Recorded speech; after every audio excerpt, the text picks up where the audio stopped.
পৃথিবীতে অনেক পথ রয়েছে, হাঁটার অনেক রাস্তা রয়েছে, তবে সিরাতে মুস্তাকিম একটাই। অন্য যেসব পথ আমাদের সামনে রয়েছে ওগুলোর প্রত্যেকটির মুখে শয়তান বসে আছে। ঈমান ছিনিয়ে নেওয়ার ফাঁদ পাতা আছে ওই সব পথের শেষ প্রান্তে। তাই ওসব পথে হাঁটলে ধ্বংস অনিবার্য। কেবল সিরাতে মুস্তাকিমেই রয়েছে কল্যাণ ও মুক্তি। এ পথেই রয়েছে রবের সন্তুষ্টি। কামিয়াবি সফলতা সব এ পথেই।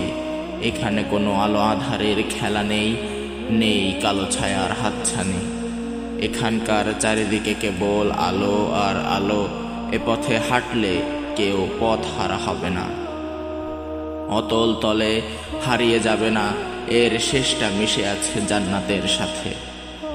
যেই এখানে ফিরে আসবে তাকেই বরণ করে নেবে সম্মানিত ফেরেশতারা। তার জন্যে বিশেষ ক্ষমার ঘোষণা দেওয়া হবে। তার গুনাহগুলো নেকিতে পরিবর্তন করে দেবেন আল্লাহ তাআলা। এ পথের দরজা এখনো খোলা, আর এ দরজার নাম তওবা।